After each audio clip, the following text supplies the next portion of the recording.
Los refranes son parte de nuestra cultura como pueblo. Hoy trataremos el tema de la literatura sapiensal en la Biblia y su relevancia a nuestro contexto de vida. Teotecnología.com presenta Teobytes. Busque su taza de café, de té o de chocolate y siéntese a la mesa con nosotros porque este tema será de gran bendición a su vida y a la vida de su iglesia. Saludos y bendiciones, les habla Jesús Rodríguez Cortés y les doy la bienvenida a esta edición de Teobytes. Hoy nos acompaña la reverenda Lidia Hernández para dialogar sobre sabiduría, cultura y tiempo presente. Lidia posee una maestría en divinidad del Seminario Evangélico de Puerto Rico, una maestría en Sagrada Teología del Union Theological Seminary. También tiene una maestría en teología del Lutheran School of Theology en Chicago, en el cual también se encuentra culminando un doctorado en Antiguo Testamento.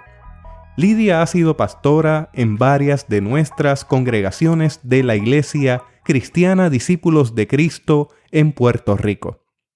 Ella es muy amable, conocedora de estos temas, apasionada de la literatura del Antiguo Testamento, muy honesta, muy franca, y tenga usted la seguridad de que escuchará en esta ocasión información muy importante y relevante sobre esta literatura que en ocasiones me parece que no se trabaja tanto desde nuestros altares. Sin más preámbulos, Lidia, te doy la bienvenida a Teobytes. Muchas gracias. Agradezco este espacio para poder discutir estos temas que son tan importantes, tan relevantes para nuestro tiempo. Y le doy un saludo a todas las personas que nos escuchan en esta hora. Es un privilegio enorme que hayas sacado tiempo en tus vacaciones en Puerto Rico, en medio de un trabajo doctoral, que ya estás culminando la tesis, estás en ese proceso. Y pues me tomé el atrevimiento de acercarme a sacarte unas 2 horas de tu tiempo en tus vacaciones para seguir hablando de trabajo. Pero gracias. La verdad es que estoy muy agradecido de que hayas accedido a esta entrevista que yo sé que será de bendición para nuestra vida que estamos aquí hablando y también será de mucha bendición para la vida de la gente que nos escucha. Lidia, al principio mencioné que los refranes son parte de nuestra cultura como pueblo.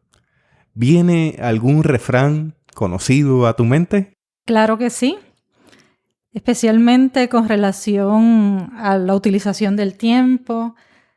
Nuestros refranes en nuestro pueblo nos dice que al que madruga, Dios le ayuda.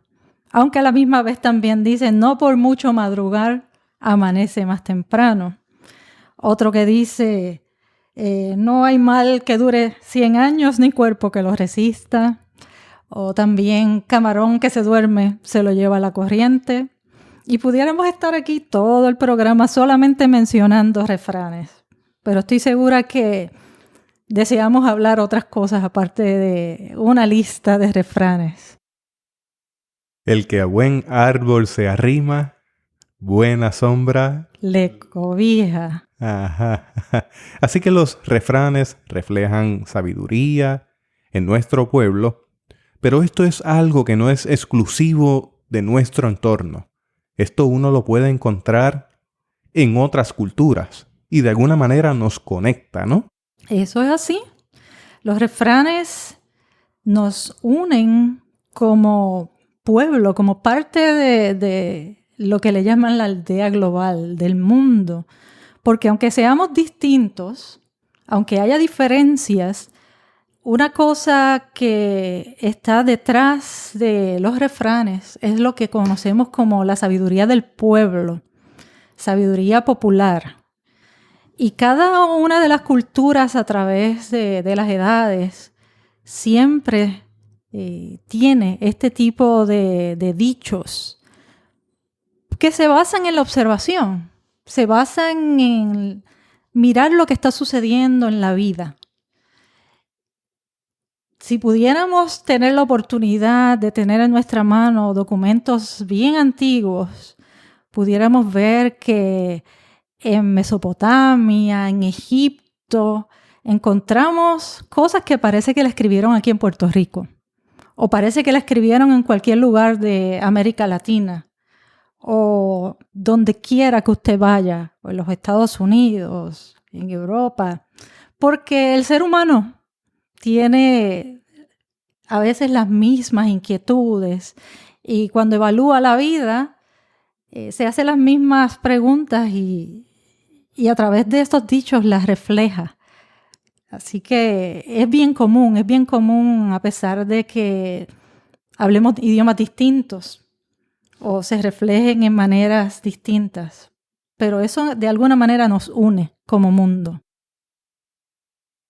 Empezamos hablando de refranes, seguimos insistiendo en los refranes y la pregunta entonces que yo planteo es la siguiente, que lo más probable que la audiencia también la esté haciendo. ¿Cómo se relaciona? ¿Cuál es la similitud de estos refranes con la literatura sapiensal que se encuentra en la Biblia? Como estábamos diciendo que esto es tan común en todas las culturas, cuando llegamos a la Biblia encontramos que la cultura del antiguo Israel también refleja su sabiduría a través de casi toda la Biblia. Vamos a enfocarnos más en el Antiguo Testamento, pero hay unos libros específicos en donde podemos encontrar este pensamiento y es lo que se conoce como literatura sapiencial o literatura de sabiduría. En las palabras nuestras, eso de sapiencial es bien formal.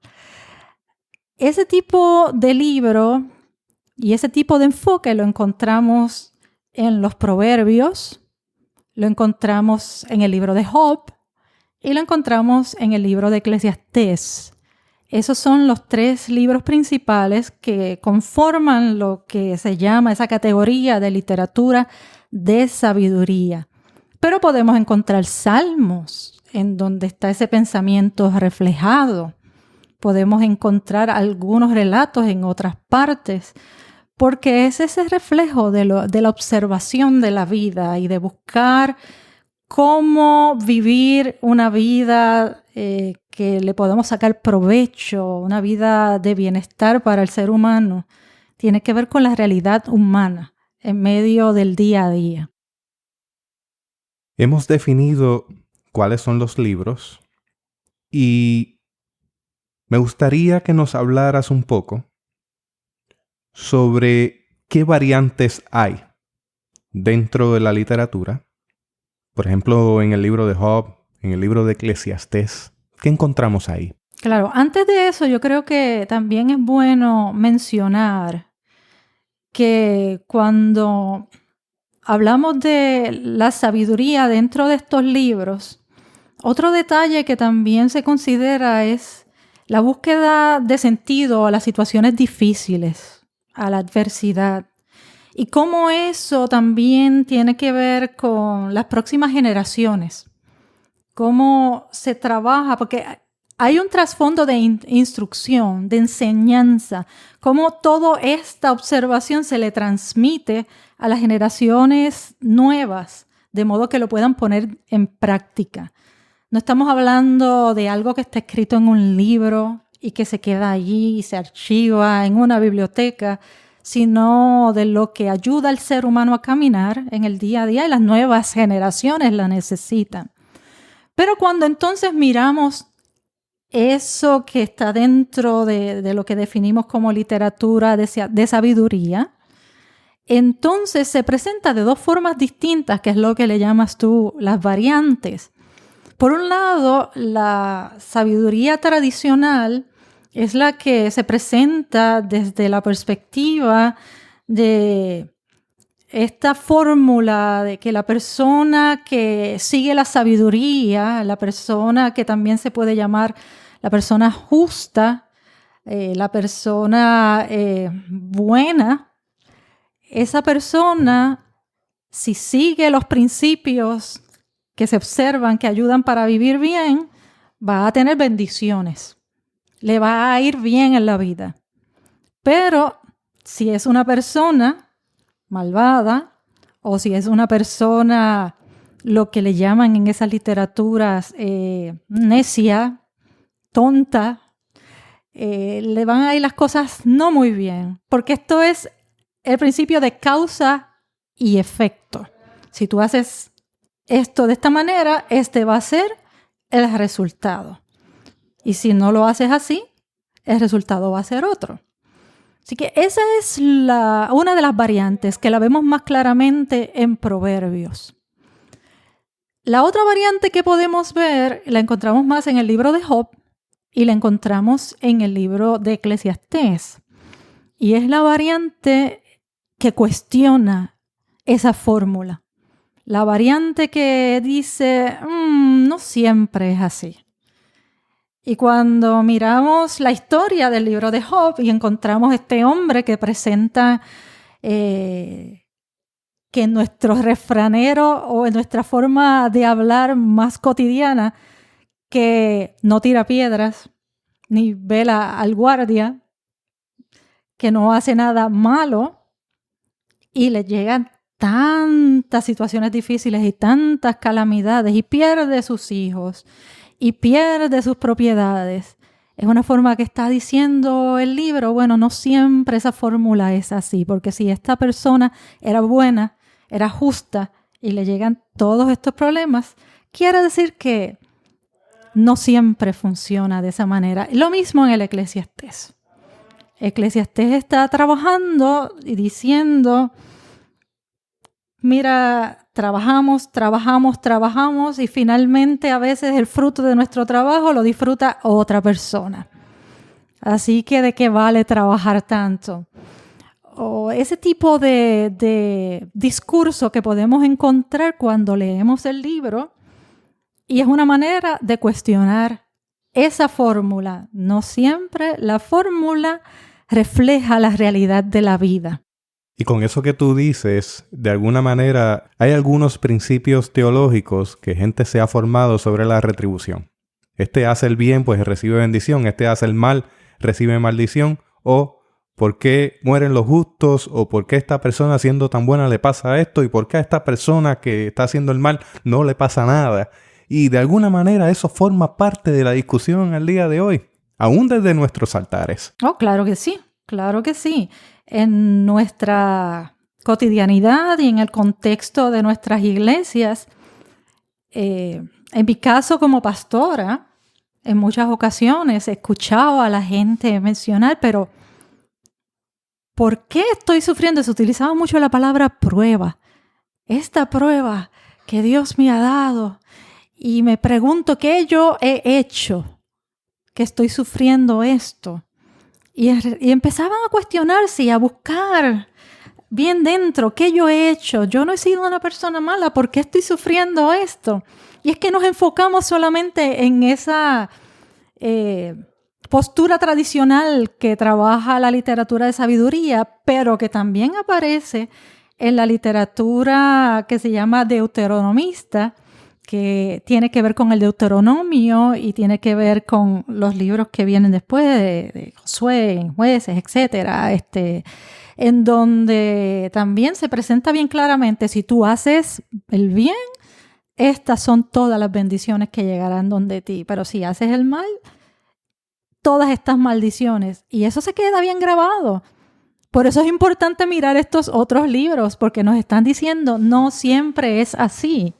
Y tenemos que recordar y rescatar el estudio de un libro como el Job, el libro de Eclesiastés, para darnos cuenta de que hay otras voces que nos ayudan entonces a enfrentar la crisis y la dificultad. Y me parece que es muy importante que nos acerquemos a esa literatura desde nuestra humanidad, claro, ubicándonos en quien está siendo parte del relato. Claro, claro que sí. Me parece que esa es una de las razones por las cuales a mí más me gusta y más me apasiona trabajar esta sección de la Biblia hebrea o del Antiguo Testamento, porque está más relacionada con la realidad humana, con el día a día, con lo cotidiano, que a veces se descuida en lo que es la realidad del cristianismo, del pueblo cristiano, porque es muy importante hablar sobre nuestra relación con Dios, lo que se llama la espiritualidad y la oración y el estudio de la Biblia, y pensar en que hay una vida más allá, y pensar en cielo, y todo eso que está relacionado con lo que es el término, la escatología, todo lo que tiene que ver con el final, que va a pasar con nuestra vida luego. Pero descuidamos entonces el aquí y el ahora, cuando nos miramos solamente y nos proyectamos hacia esa perspectiva. Por lo tanto, al mirar estos otros libros y al mirar la tradición de la sabiduría, recordamos que tenemos una responsabilidad con el aquí y el ahora. Y necesitamos trabajar y buscar herramientas de cómo yo vivo hoy, cómo yo vivo con lo que llega a mis manos. ¿Qué me dice observar mi entorno, observar la naturaleza? Porque si leemos estos libros nos va a dar algunas nociones de cosas que aprendemos cuando miramos cómo los árboles crecen, cómo las aves se mueven, los animales. O sea, habla de lo que tenemos alrededor nuestro todo el tiempo y se nos olvida a veces en la iglesia. Háblanos un poco sobre el Eclesiastés y esa exhortación a disfrutar del tiempo presente, del hoy. El Eclesiastés es un libro fascinante. Para mucha gente es un libro deprimente. Yo creo que es importante decir eso, porque dependiendo cómo se lea, se puede señalar como un libro negativo, un libro pesimista, pero para mí es realista, porque está presentando lo que es la vida y cómo no siempre se obtiene lo que se quiere y cómo trabajar o intentar trabajar con esas circunstancias difíciles. Por lo tanto, en la realidad que enfrenta o que está detrás de este libro, que es importante señalar que a pesar de que la tradición siempre señala de que el libro fue escrito por Salomón, hay unas ciertas cosas que cuando se estudia nos da pistas para darnos cuenta de que es un libro que se escribe posteriormente. Cuando usted lee el idioma original, el hebreo, todos los idiomas tienen una evolución, un desarrollo. Por eso en el español ahora usted no está hablando y mencionando la palabra fierro, cuando antes en el español antiguo al hierro se le mencionaba así, la F cambia a H y detalles así por el estilo. El hebreo también fue así. Así que hay unas nociones del hebreo, unas palabras específicas que no se usaban antes para el tiempo de Salomón. Por ejemplo, se habla la palabra Medina, que se traduce como provincia, es una palabra que viene del tiempo persa, es posterior a Salomón. La misma palabra paraíso, pardés, esa palabra viene también del tiempo persa. Es que no podemos hablar de Salomón en ese aspecto. Y otros ciertos detalles que aparecen que nos hacen ver que tenemos en nuestras manos un libro de un tiempo posterior. Es un tiempo después de haber vivido exilios y estamos hablando de un contexto de un pueblo colonizado. Por lo tanto, ante la crisis, que lamentablemente no tenemos muchos detalles porque una de las características de la literatura de sabiduría es que no hay detalles sobre la historia porque ese no era su interés. Y al no tener esos marcadores que nos pudieran decir esto se escribió en esta fecha, hacer más fácil la tarea, pues tenemos que mirar entonces todo el entorno, leer, y encontramos algunas cosas que nos hacen ver que en el fondo estaba este tiempo de crisis después de haber salido de los exilios, pero todavía bajo dominio de imperios. Y cuando usted lee el libro, aparte de parecer pesimista, que yo digo que es realista, encuentra mucha contradicción, que por un lado refleja lo que es la vida misma, porque cuando hablábamos ahorita de que el que madruga Dios lo ayuda, y a la misma vez decimos que no por mucho madrugar amanece más temprano, suena contradictorio. Pero a la misma vez, si te pones a mirar, ambas cosas son ciertas. Para unas circunstancias, el que madruga obtiene los beneficios, pero en otras, por más que tú madrugues, no va a amanecer más temprano. Ambos principios aplican a distintos momentos. Así que en el Eclesiastés hay cosas que reflejan esa contradicción de la vida misma, pero hay otras que reflejan contradicciones de un tiempo en el que hay una dominación de otro imperio y otra cultura, y entonces te deja así como ambiguo, ambivalente. Y ante esos conflictos que crea el que otro pueblo te domine, el que otro pueblo esté controlando el producto de tu trabajo incluso, entonces hay una exhortación que aparece constantemente del libro de Eclesiastés, que es que te habla constantemente de disfrutar el tiempo presente, las cosas sencillas de la vida. De estas aproximadamente 7 veces que aparece la exhortación, tal vez la más extensa aparece en el capítulo 9 de Eclesiastés, que resumiendo lo que exhorta es a disfrutar de lo que tú tienes y pones en la mesa, vestirte para la celebración, vestirte de fiesta y disfrutar de tu vida con la persona que te acompaña, tu pareja. Una forma también de hablar, disfruta del tiempo que tienes con la familia.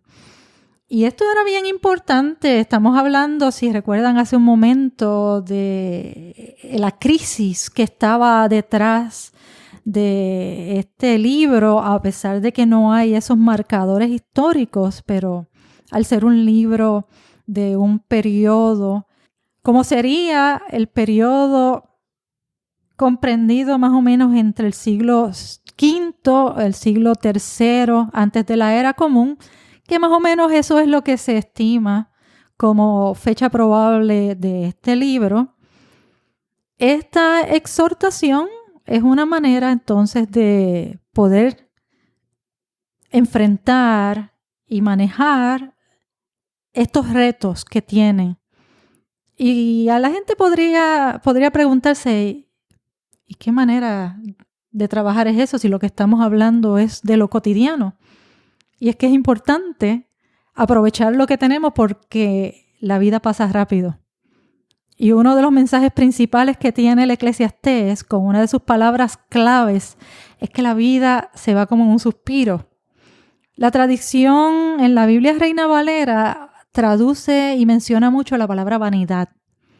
Si recuerdan de lo poquito que se lee del libro, normalmente la gente dice, sí, ese es el libro que dice vanidad de vanidades, dijo el predicador. Vanidad de vanidades, todo es vanidad. La realidad es que ese término que se llama, en hebreo el nombre es Hebel, lo que significa es algo efímero, algo pasajero. Imagínese cómo es, que es la misma palabra que se utiliza para referirse en el Génesis a Abel. Y usted sabe que el personaje de Abel aparece y desaparece rápidamente de la Biblia porque, pues, es muerto, su hermano lo mata. Por lo tanto, el nombre lo que significa es un suspiro, efímero. ¿Qué entonces quiere decir el libro? La vida pasa como un suspiro. La vida es efímera. Aprovecha entonces el tiempo presente, aprovecha lo sencillo. Y es importante pensar en el futuro, es importante lo que hacemos en las iglesias, es importante pensar en qué va a suceder de aquí a un tiempo, pero si desperdiciamos el aquí y el ahora y nos olvidamos de mirar lo que tenemos a nuestro alrededor y de buscar la manera de manejarlo con la mayor sabiduría posible. Cuando venimos a ver se nos fue la vida y miramos hacia atrás y decimos, ¿y qué hicimos con ella? Así que esa exhortación es importante. Por eso es que yo le veo pertinencia, relevancia a este libro que de primera intención parece complicado y parece que... Es más, yo creo que hasta la gente le da deseos de cerrarlo. En el momento en que empiezan a leerlo, dicen, ay no, esto no hay quien lo entienda. Pero dése la oportunidad de leerlo y vea cuán relevante es para este tiempo. Aunque parezca que lo que le están diciendo es, vamos solamente a fiestar, vamos a pasarlo bien. No, yo no creo que sea eso. Es aprovecha las oportunidades que a veces son pequeñas y en lo cotidiano, porque la vida pasa y pasa muy rápido. Yo he visto que se usa muy a menudo el texto que hace referencia a la juventud. Antes de que lleguen los días malos. Sí. Y es que se crea un canon dentro del canon. Oh, sí. Entonces se elimina lo demás. Entonces yo creo que esto es muy importante en un tiempo que se vive en una escatología. La gente está en que todo está acabando, en que todo está llegando a su final, en concentrarse de que las cosas están malas, que se van a poner peor, que estas son las señales del fin. Enfocarse en esos detalles de la vida, se crea el canon dentro del canon donde habla de la juventud y de aprovechar que vienen después de los días malos y se acabó. Pero este aspecto de la cotidianidad, de un evangelio, de un Cristo que se encarna en cada uno de los aspectos de la vida, yo creo que aquí tenemos un semillero homilético importante. Sí. Y mencionando algo de ese texto, porque yo creo que del Eclesiastés lo único que se conoce, aparte de lo de la juventud, es todo tiene su tiempo y todo lo que se quiere debajo de la tierra tiene su hora. Y eso es lo único que leemos, el capítulo 3, el capítulo 11 cuando habla de la juventud y el capítulo 12 cuando habla de que el mucho estudio es fatiga de la carne. Eso es lo que nos encanta mencionar del Eclesiastés.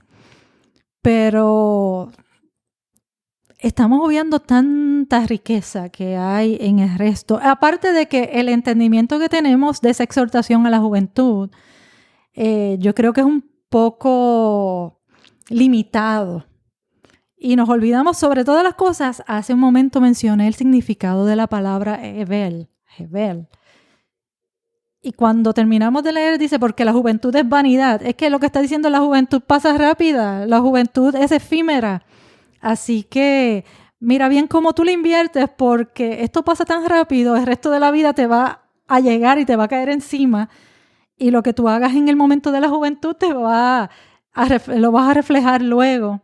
Y si no lo aprovechas, si no lo trabajas bien, luego entonces te vas a dar cuenta de ese resultado. Así que eso es lo que está detrás. No es para utilizar eso como un castigo o un sermón de regaño para la juventud. Es algo que va mucho más allá. Así que es importante que miremos también las otras referencias que hay dentro del libro y no solamente nos limitemos a eso y se acabó. No ha habido una campaña de jóvenes en alguna de nuestras iglesias que ese texto no se haya usado. Sí, ya está. Yo creo que casi todas las Biblias lo tienen marcado, pero el resto del libro es como si no existiera. Y lamentablemente eso lo hacemos mucho. Como tú decías, el canon nuestro dentro del canon mayor es inevitable. Yo creo que todo ser humano tiene unos textos favoritos y unos textos que enfatizan más que los otros. Pero por eso es que exhortamos a mirar más allá, porque el problema es que en el campo de la nutrición nos hablan de tener una dieta balanceada, ¿verdad? Y que no estemos comiendo todo el tiempo cosas que hacen daño, grasas, azúcares. Pues en este caso también, para tener una dieta más balanceada con respecto al Antiguo Testamento, es bueno ver la literatura de sabiduría Y para tener una dieta más balanceada con relación al libro de Eclesiastés, es importante entonces no solamente leer el capítulo 3, el capítulo 11, el capítulo 12, sino leerlo completo y mirar todas esas cosas desde la realidad nuestra. Si nos ponemos a pensar en qué pasó allá en ese tiempo, perdemos la riqueza que también tiene para el día de hoy, que al fin de cuentas es lo importante. ¿Cómo traemos al día de hoy la literatura de sabiduría en la Biblia? ¿Qué consejos puedes darnos? Yo creo que una de las primeras cosas que podemos aprender de esta literatura es a tener los ojos abiertos. Vivimos un estrés, vivimos una carrera. Todo el tiempo nos levantamos corriendo. Si tenemos oportunidad, desayunamos.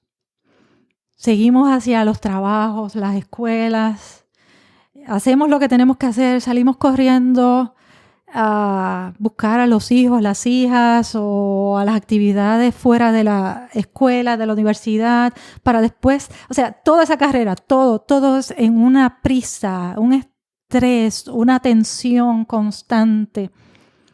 Y no miramos, no observamos lo que está a nuestro alrededor. Nos perdemos también de la riqueza de la creación.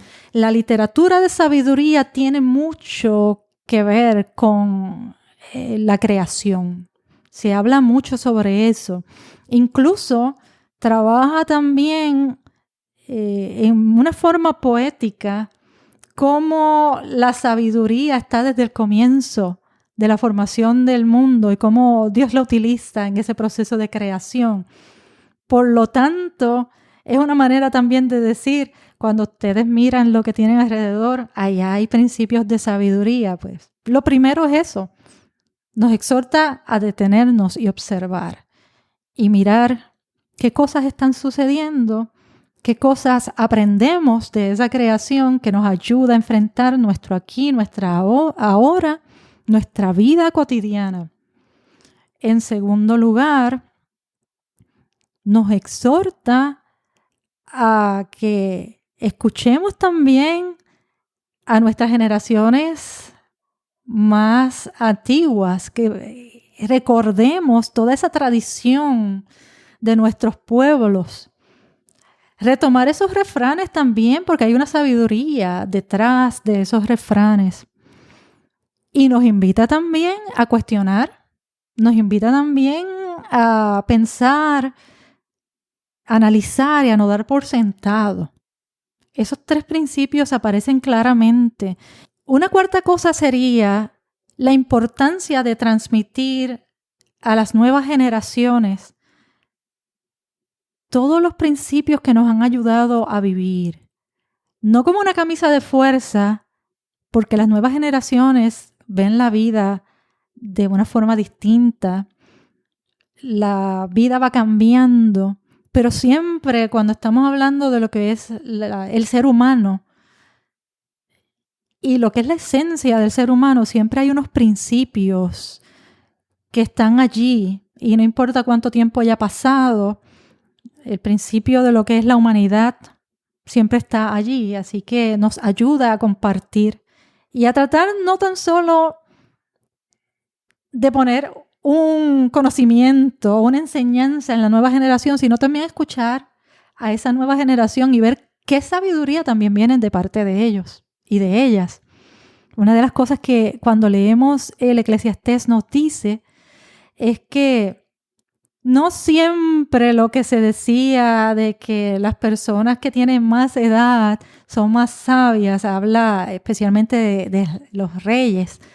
No necesariamente ese rey por la edad que tiene es más sabio. En algún momento aparecía alguien que era más joven y demostraba más sabiduría. Así que este intercambio generacional en donde ambas generaciones pueden aprender de una de las otras. Eso también está dentro de lo que es la literatura de sabiduría. Y en quinto lugar, y podríamos tal vez seguir mencionando, la importancia de la humanidad.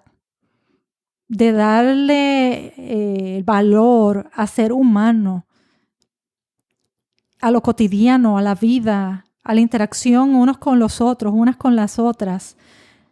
Porque a veces, lamentablemente, cuando trabajamos en la comunidad de fe, trabajamos con la espiritualidad, con la vida cristiana, pensamos como... Me vino a la mente un himno que se cantaba antes, que decía, soy peregrino aquí, mi hogar lejano está, o sea, mi hogar está en el cielo. Miren, eso sabemos que eventualmente iremos a morar con el Señor. Pero mientras llega ese tiempo, ¿qué? Así que esto nos ayuda a darle valor a lo que es ser humano. Ser una persona de carne y hueso. Y cómo entonces interaccionar y enfrentar los retos del aquí y del ahora. Eso que tú mencionas, yo entiendo que tiene que ver con que algunas personas piensan que para vivir en santidad hay que enajenarse. Oh, sí. Entonces el libro nos invita a vivir el aquí y el ahora, no de forma egoísta, sino en comunidad. Exactamente. Con La nuestra solidaridad también está marcada en este libro. Hay uno de los capítulos donde se habla de la importancia de esa otra persona que tú tienes, la comunidad, para poder seguir caminando en la realidad que estás enfrentando y en la crisis y en nuestro tiempo, en lo que estamos enfrentando ahora. Este no es un tiempo de vivir por ahí como llaneros solitarios o llaneras solitarias. Este es un tiempo de aprender la importancia de vivir en comunidad y ayudarnos unos a los otros y unas a las otras. Es un tiempo de recuperar y retomar lo que es el principio de la solidaridad. Hay uno de los textos que nos dice mejores son dos que uno, porque tienen mejor paga de su trabajo, etcétera, etcétera. Ahí está bien claro lo que es lo de la solidaridad. Y si tú no vives ese principio, se te va a hacer muy difícil, especialmente en este tiempo en el que la familia se ha vuelto, es la familia del núcleo. Solamente. Así que necesitas contar con la otra gente. Necesitas contar con la comunidad de fe, con la gente que está a tu alrededor, tus vecinos, tus vecinas, y vivir en solidaridad para enfrentar el momento difícil. Mencionaba el teléfono, lo levanté mientras Lidia hablaba, porque también existe este contexto de la aldea global y de cómo cada cual se va construyendo su propio mundo en este tiempo postmoderno. Y puede ser una comunidad solidaria también utilizando la herramienta de las redes sociales y la tecnología, el internet, porque una de las ventajas, yo estoy viviendo ahora en Chicago, pero yo me mantengo conectada con Puerto Rico a través de todas estas herramientas y buscando de una manera u otra, tal vez no esta solidaridad física, pero la solidaridad con el mensaje que puedo compartir cuando me entero de que alguien pierde a alguien querido, o celebrando, o buscando la manera que yo pueda aportar y pueda ayudar y conectar a unos con los otros, unas con las otras, de forma que lo pueda ayudar. Así que eso es una herramienta fantástica. Y de la misma forma puede también traducirse en construir un mundo que me lleve a enajenarme de quien está a mi lado en necesidad. Así que el que tenga oídos para escuchar, que escuche, porque estamos viviendo un tiempo donde ciertamente vivir en comunidad cada vez es más retante. Eso es así. No solamente por el medio, sino también por las dinámicas que se van dando en los diferentes contextos. Eso es muy cierto. Pero está en nuestras manos decidir si vamos a utilizarlo para enajenar o vamos a utilizarlo para conectar de verdad. ¿Cómo vivimos el hoy? ¿Cómo vivimos el ahora? Lidia, en este punto del camino, ya al cierre de esta edición, ¿Hay algo que no pregunté o algo que quieras decirnos como exhortación final? Pues mira, yo creo que una de las cosas que sería bueno mencionar es que yo sé que estoy hablando de algo que no es fácil, porque el Antiguo Testamento tiende a ser más retante para la gente. Y es mucho más fácil acercarse al Nuevo Testamento. Somos cristianos, somos cristianas, por lo tanto seguimos las enseñanzas de Jesús que están reflejadas en los evangelios y en toda la tradición que viene después de las enseñanzas de Jesús. Pero en el Antiguo Testamento hay también un mensaje importante porque, número uno, esa era la escritura que leía Jesús y que leían los primeros cristianos, las primeras cristianas. Y número dos, al llegar a estudiar libros como los que son los libros de sabiduría, nos ayuda a darnos cuenta de que como la humanidad, la realidad de ser un ser humano es importante, nos invita a recapturar también la figura de Jesús como un ser humano que le gustaba estar entre la gente, un ser humano que predica también solidaridad, un ser humano que celebraba y se iba a las bodas y le gustaba comer y le gustaba estar donde estaba la gente. Y todo eso lo podemos ver también reflejado en estos libros y en esta sabiduría que podemos de alguna manera hoy también disfrutar dentro de los dichos de nuestro pueblo. Así que de forma, para concluir, sería ese aspecto. Vamos a unirlo a la realidad humana que aprendemos cuando incluso leemos el mensaje de los evangelios de Jesús. No hay mucha diferencia entonces, no hay una distancia grande entre lo que vemos en la literatura de sabiduría y lo que vemos en la vida de Jesús. Una pregunta final que le hago a la audiencia: ¿es nuestra fe una enajenante o una que se integra a la cultura, a nuestro contexto y que va a la plaza pública a hablar con la gente, a estar con la gente, a vivir y padecer con la gente?